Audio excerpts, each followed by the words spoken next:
चंदनपुर गांव में एक गरीब व्यक्ति रहता था। उसका नाम रोहित था। उसकी एक 5 साल की बेटी थी जो हमेशा बीमार रहती थी। जिसके इलाज के लिए रोहित के पास पैसे नहीं थे, इसीलिए वो चोरियां किया करता था। एक दिन रोहित चोरी करके बड़ी तेजी से भाग रहा है, जैसे कोई उसका पीछा कर रहा हो। उसे एक पुरानी कोठी दिखती है। रोहित उसमें घुस जाता। उस कोठी में एक बूढ़ी औरत रहती थी। फिर रोहित कहता है, बाल बाल बच गया। अगर आज पकड़ा जाता न तो बहुत बड़ा नुकसान हो जाता। उस कोठी में रहने वाली बूढ़ी औरत कहती है, कब तक ऐसे ही भागोगे? भाग कर जाओगे कहाँ तक? आज नहीं तो कल इसका जुर्माना भरना ही होगा तुम्हें। कब तक ऐसे ही चोरी करते रहोगे बताओ? वह बूढ़ी औरत समझ जाती है कि रोहित एक चोर है। बूढ़ी औरत उससे पूछती है, चोरी क्यों करते हो? क्या वजह है चोरी की? लालच या फिर कोई मजबूरी? तो रोहित कहता है, लालच के कारण मैं चोरी नहीं करता, यह मेरी मजबूरी है। मेरी 5 साल की लड़की जिसकी तबीयत बहुत खराब रहती है और गांव में दवाई बड़ी महंगी बिकती है, इसीलिए मेरे पास और कोई चारा नहीं था सिवाय चोरी के। अम्मा, मेरी बेटी कंचन को छोड़कर मेरा इस दुनिया में कोई नहीं है। उसके लिए मैं कुछ भी कर सकता हूँ। फिर वो बूढ़ी औरत कहती है, मैं बहुत अच्छी मैगी बनाती हूँ, तुम्हें भूख लगी होगी ना? फिर रोहित कहता है, जी भूख तो लगी है मुझे। वह बूढ़ी औरत रोहित को अपने हाथों से मैगी बनाकर देती है।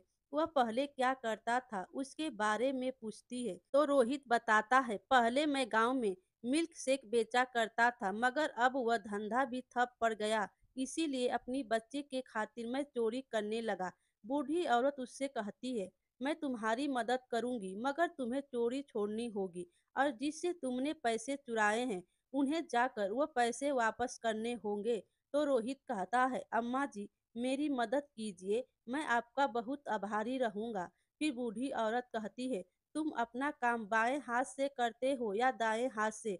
तो रोहित कहता है, जी मैं अपना काम दाएं हाथ से करता हूँ। तो बूढ़ी औरत कहती है, फिर ठीक है। फिर वो बूढ़ी औरत एक चम्मच रोहित को देती है। वो कोई ऐसा वैसा चम्मच नहीं था, वो जादुई चम्मच था। यह जादुई चम्मच है, आज से तुम नया काम शुरू करना। मेरे घर से मैगी ले जाओ और मैगी मिल्क शेक बनाना शुरू कर दो। और याद रखना, इस चम्मच को हमेशा अपने दाएं हाथ से इस्तेमाल करना। तो रोहित कहता है, जी आपका बहुत बहुत शुक्रिया अम्मा जी। रोहित चम्मच और कुछ मैगी लेकर घर चला जाता है। घर में उसकी बेटी कंचन बहुत बीमार थी। कंचन को देखकर रोहित उससे कहता है, तुम्हें अब फिक्र करने की कोई जरूरत नहीं है, तुम्हारे पापा सब संभाल लेंगे। तो कंचन कहती है, मुझे क्या हुआ है? मैं ठीक क्यों नहीं हो रही हूँ? तो उसके पापा कहते हैं, तुम जल्दी ठीक हो जाओगी, मैं कल से मैगी बेचना शुरू करूँगा। मगर पापा, आपको मैगी बनानी आती है? तो रोहित कहता है, नहीं बेटा, अब वो कल ही जाकर देखना पड़ेगा।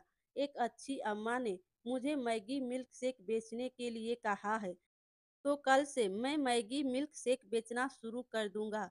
अगली सुबह रोहित अपने ठेले पर पहुंच जाता है और बूढ़ी औरत के दिए गए चम्मच से मैगी को हिलाने लगता है। जब वह मैगी मिल्क शेक बन रहा था, तभी वहां से एक व्यक्ति गुजर रहा था।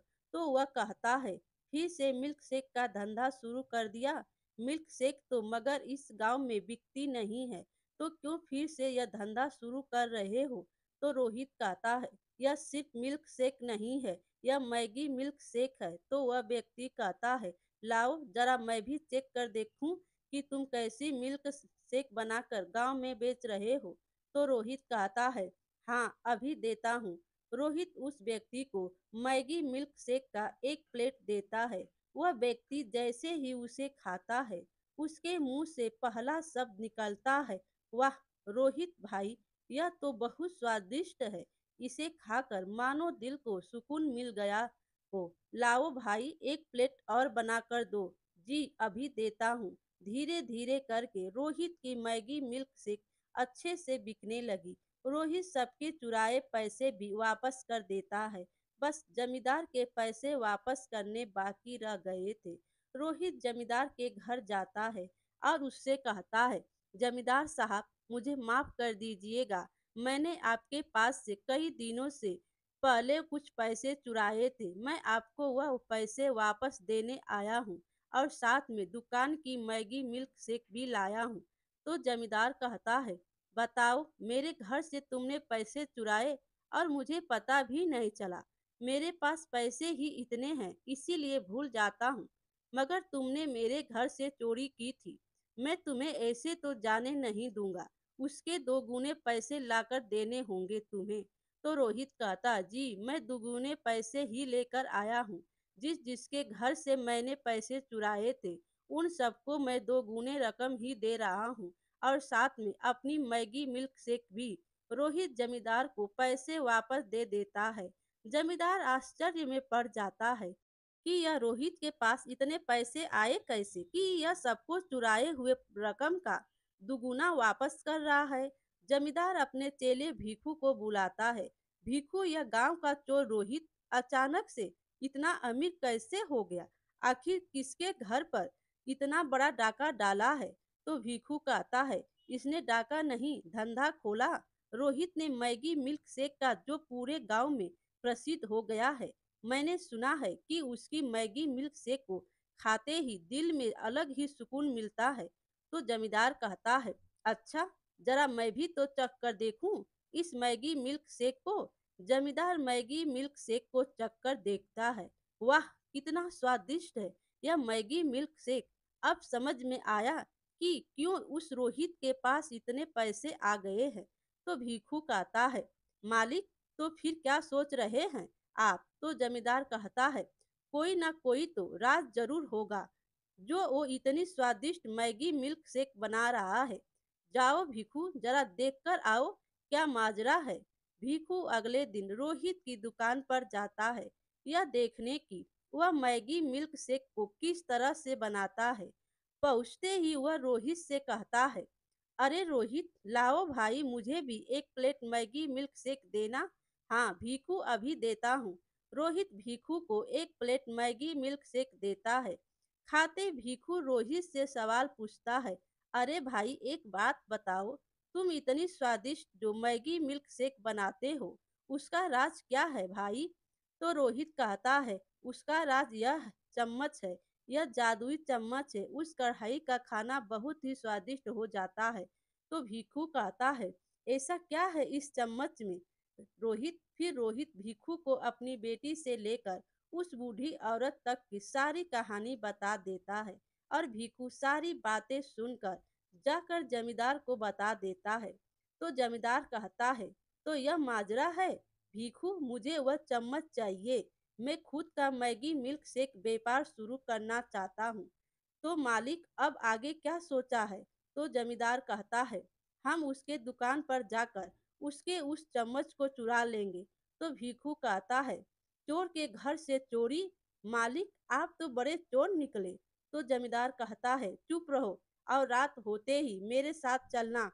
जमींदार और भिखू दोनों मिलकर रोहित की दुकान में घुस जाते हैं और उस चम्मच को ढूंढने लगते हैं। फिर तभी भिखू को वो चम्मच दिखाई देता है।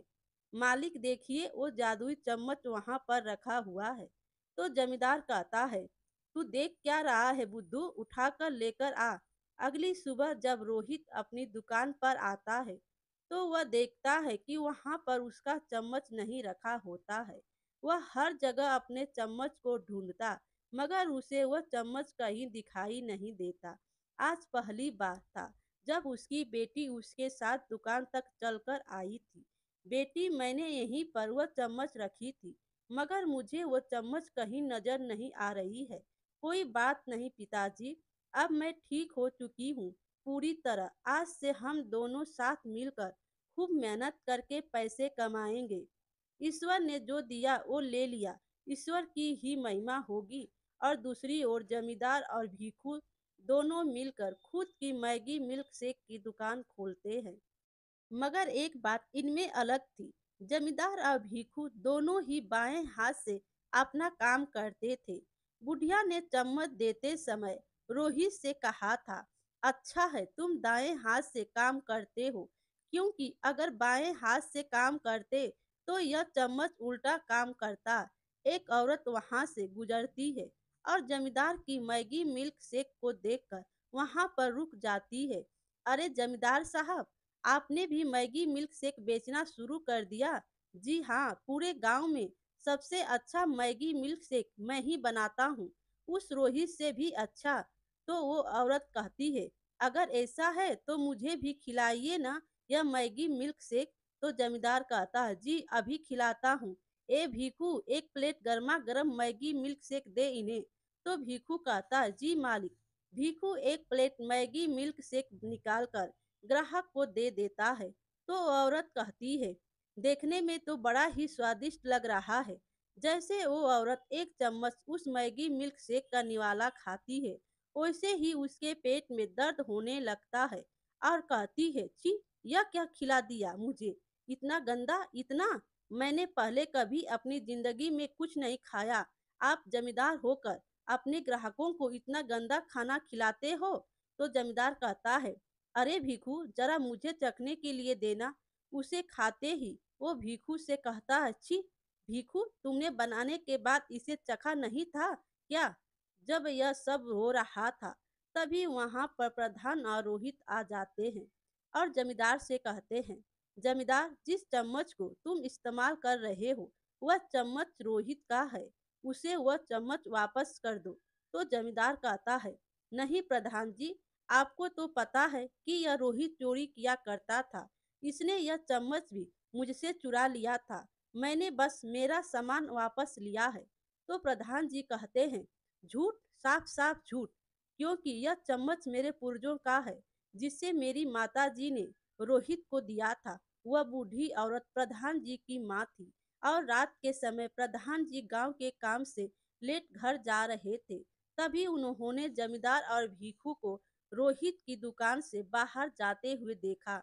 इतना सुनते ही भीखू कहता है, मैंने कुछ नहीं किया प्रधान जी, मैंने तो बस कुछ जमींदार जी के कहने पर किया था, मुझे माफ कर दीजिए प्रधान जी। अभी के अभी तुम दोनों को गांव से निकाला जाता है। जमींदार और भीखू दोनों को प्रधान जी गांव से बाहर निकाल देते हैं और रोहित के पास वापस उसकी चम्मच आ जाती है। मेरे प्यारे दोस्तों, कहानी अच्छी लगी हो तो लाइक कीजिए और अपने दोस्तों में शेयर कीजिए और चैनल पर नए हो तो चैनल को सब्सक्राइब कीजिए। Thank you.